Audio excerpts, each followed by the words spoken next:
Isaiah was 22 years old when he became king, and he reigned 1 year in Jerusalem. Is that right? His mother's name was what? Athaliah, the granddaughter of Omri, the king of Israel, right? In the same Bible, when you go under 2 Chronicles, Isaiah was 42 years old when he became king. He reigned 1 year, not a different reign. And before you go to say it's another one, his mother was Athaliah, the granddaughter of Omri. In the 2 Kings, chapter number 8, verse number 26, it says that Ahaziah, he was 22 years old when he began to reign. 2 Chronicles, chapter number 22, verse number 2 says that he was 42 years old when he began to reign. Was he 22 years old or was he 42 years old? جی ابھی آپ نے بیان دونوں چوچوں کا سن لیا ہے. یہ دونوں چوچے جو ہیں شیخ عثمان ابن فاروق اور ڈاکٹر ذاکر نائک، لگڑ اور بگڑ، ایک چھانگا اور دوسرا مانگا، ایک ہیکل اور دوسرا جیکل. ان دونوں پرندوں کا آج ہم شکار کریں گے ایک ہی پتھر کے ساتھ. جی دو ریفرنس جو بائبل کے یہ دے کے جن دونوں کے ڈیفرنٹ کانٹیکسٹ ہیں ان کو یہ کانٹرڈکشن کا نام دینے کی کوشش کر رہے ہیں دونوں، جبکہ میں یہ کہتا ہوں کہ کانٹرڈکشن ورڈ بائبل کے لیے بنا ہی نہیں ہے. ہاں آپ کسی چیز کی کلیریفیکیشن کہہ سکتے ہیں، کسی چیز کی مزید کنفرمیشن کہہ سکتے ہیں، کیونکہ وہ دو مختلف موقعوں پر ہوئی باتیں، مختلف کانٹیکسٹ میں ہوئی باتیں جن کا مطلب ایک ہی ہوتا ہے، فرق نہیں ہوتا. جو مزید وضاحت ہوتی ہے کسی بات پہ اسے یہ کانٹرڈکشن کا نام دینے کی کوشش کرتے ہیں. بائبل کے لیے کانٹرڈکشن کا ورڈ ہی بنا ہی نہیں ہے، یہ زبردستی اس میں داخل کرنے کی کوشش کرتے ہیں. آئیے اگر آپ ان دونوں کانٹیکسٹ کو دیکھیں تو آپ کی سمجھ میں بڑی آسانی سے بات آ جائے گی. آج دنیا میں بھی جتنی بادشاہتیں ہیں، بادشاہ جو ہوتا ہے اس کے بچے جو اس کے وراثتی طور پر ہی وہ آنے والے بادشاہ ہوتے ہیں. اور بعض اوقات کیا ہوتا ہے، ایک خاص علاقے میں ایک بادشاہ کو نامینیٹ کر دیا جاتا ہے، ایک بچے کو نامینیٹ کر دیا جاتا ہے یا اعلان کر دیا جاتا ہے یہ اگلا بادشاہ ہوگا. اور اگر آپ دیکھیں مختلف سیاسی جماعتوں میں بھی، پولیٹیکل پارٹیز میں بھی، خاص طور پہ پاکستان میں بچے ہی آئندہ پارٹی کے لیڈر ہوتے ہیں. انہیں نامینیٹ کر دیا جاتا ہے، پھر الیکٹ اور سلیکٹ بھی کروا دیا جاتا ہے، اور پھر ان کو ایک وقت پر اختیارات بھی دے دیے جاتے ہیں. اب اسرائیل میں اس وقت دو بادشاہتیں چل رہی تھیں، ایک یہودا میں اور ایک یروشلیم میں. احزیہ کا باپ یروشلیم میں بادشاہ تھا، جبکہ یہودا میں اس کا نانا عمری بادشاہ تھا. اور یہاں پر کوئی بھی اختلاف نہیں ہے، یروشلیم کی اس کی مدت 1 برس کی، اس کی سلطنت کی مدت 1 برس کی دونوں طرف لکھی ہوئی ہے. اب آ جاتا ہے کہ یہ فرق عمر کا 22 اور 42 کیوں ہے؟ کیونکہ 22 سال عمر میں وہ اپنے نانا کے ساتھ بادشاہ تھا، اور جب اس کے باپ کی ڈیتھ ہوتی ہے جو یروشلیم میں بادشاہ تھا تو پھر وہاں آ کر وہ 1 سال 1 برس حکومت کرتا ہے. کوئی اختلاف نہیں ہے، کوئی تضاد نہیں ہے، یہ انہوں نے اپنے ذہنوں میں تضاد اور اختلاف بنایا ہوا ہے. دوسرا ریفرنس، دوسرا تواریخ چیپٹر 22 ورس 2 ہے، اور دوسرا سلاطین چیپٹر 8 ورس 26، جو آپ نے انگلش میں ابھی ان کے منہ سے سنی ہے. میں اردو میں دکھا رہا ہوں تاکہ جو لوگ اردو پڑھ سکتے ہیں ان کے لیے آسانی ہو. تو یہ کوئی کانٹرڈکشن نہیں ہے. لیکن اب بات یہ ہے کہ کیا اتنا جواب دے دینا مسلمانوں کے لیے کافی ہے؟ خاص طور پہ جب وہ سیکھنا نہیں چاہتے, سمجھنا نہیں چاہتے. میرے مسیحی بہن بھائیوں کے لیے تو اتنا کافی ہے, لیکن ان کے لیے اتنا کافی نہیں ہے جو سمجھنا ہی نہیں چاہتے. تو ان کو سمجھانے کے لیے ان کا جو ذہنی توازن بگڑا ہوا ہے تضاد تلاش کرنے کے چکر میں, ان کے ذہنی توازن کو ٹھیک کرنے کے لیے ہمارے پاس وہ نسخہ موجود ہے جس کا ڈوز ان کو دینے کی ضرورت ہے. مسلمان بہن بھائیوں کی اچھی طرح سے تسلی کرا دینے کے لیے بہت ضروری ہے کہ آپ ان سے کچھ سوال کریں. اور یہ میں ہمیشہ کہتا ہوں کہ جب تک آپ ان سے سیم نیچر کا, جس طرح کا وہ سوال آپ کے پاس لے کے آ رہے ہیں, اسی طرح کا, اسی نیچر کا, اسی نوعیت کا سوال جب تک آپ ان سے نہیں کریں گے, وہ آپ کی بات کو سمجھنے کی کوشش نہیں کریں گے اور آپ کا مذاق بنانے کی کوشش کریں گے. آپ ان کا مذاق ان کو واپس لوٹا سکتے ہیں اور ان کی سوچ سمجھ کو کھول کر ان کی سوچ سمجھ میں عقل کا دانہ ڈال سکتے ہیں. جیسے میں نے ابھی کہا کہ بائبل کے لیے تو کانٹرڈکشن اور تضاد اور اختلاف کا ورڈ ہے ہی نہیں, کیونکہ بائبل میں اختلاف اور کانٹرڈکشن ہے ہی نہیں.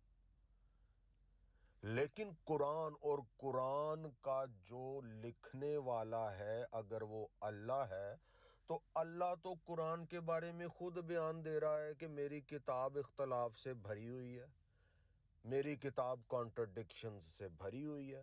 جب اللہ قرآن 3:7 میں, قرآن کا چیپٹر 3 اور ورس 7 میں یہ اعلان کر دیتا ہے کہ اس کتاب میں کچھ آیتیں کلیئر ہیں اور کچھ ان کلیئر ہیں, تو اس کا مطلب کیا ہوا کہ اللہ تو ایڈمٹ کر رہا ہے, اللہ تو ڈکلیئر کر رہا ہے کہ یہ قرآن جو ہے یہ اختلافات سے بھرا ہوا ہے, یہ تضادات سے بھرا ہوا ہے اور یہ کانٹرڈکشن سے بھرا ہوا ہے. کچھ آپ کو اس میں کلیئر ملے گا اور کچھ ان کلیئر. تو قرآن کا آج کے ٹاپک کے لحاظ سے میں قرآن کا بھی ایک ریفرنس آپ کے ساتھ شیئر کروں گا, لیکن آپ نے مسلمان بہن بھائیوں سے جب آپ کے سامنے وہ کوئی بائبل کا اختلاف و تضاد خود بنا کر پیش کرنے کی کوشش کرتے ہیں, تو اس وقت آپ ان سے کیا سوال کریں گے وہ آپ کے ساتھ میں شیئر کیے دیتا ہوں. یہ جو ابھی آپ نے ویڈیو میں سنا, جو اختلاف یہ لے کے آئے کہ احذیہ 22 سال کا تھا کہ 42 سال کا تھا, 22 یا 42, جبکہ کوئی بھی اختلاف نہیں ہے, دونوں طرف ایک ہی بات لکھی ہوئی ہے. 1 سال اس نے حکومت کی, 22 میں اپنے نانا عمری کے ساتھ تھا وہ یہودا میں, اور دوسری سلطنت جو یروشلیم کی تھی, جب اس کا باپ وہاں مرتا ہے تو وہاں آ کر وہ اسرائیل میں 1 سال حکومت کرتا ہے. تو آپ ہمارے پیارے مسلمان بہن بھائیوں سے یہ سوال کریں گے کہ ہم جاننا چاہتے ہیں کہ حضرت محمد مسلمان کب بنے. کیا وہ جب باپ کی موت کے بعد 4 سال تک اپنی ماں کے پیٹ میں لڈیاں ڈالتے رہے, پیدا ہونے سے پہلے یتیم ہو گئے, کیا وہ اس وقت مسلمان تھے؟ اور پیدائش کے بعد جب آمنہ ان کو مسکین چھوڑ کے چلی گئی, کیا تب وہ مسلمان تھے؟ کیا تب وہ مسلمان تھے جب انہوں نے کہا عبد المطلب میرا باپ ہے؟ کیا تب وہ مسلمان تھے جب وہ بتوں کی پوجا پاٹ کر رہے تھے؟ یا وہ مسلمان اس وقت بنے جب عادی گواہی دینے والی آدھے ذہن کی مالک عورت اسلام کے مطابق ختیجہ نے انہیں پورا جھوٹا نبی بنا دیا؟ کیا اس وقت وہ مسلمان بنے 40 سال کی عمر میں؟ کس وقت مسلمان بنے؟ جب آپ ان سے یہ سوال کریں گے تو پھر یہ سوچنے کی کوشش کریں گے کہ ہاں, بادشاہتوں میں کوئی بچہ اپنے نانا, اپنے باپ, اپنی ماں کے ساتھ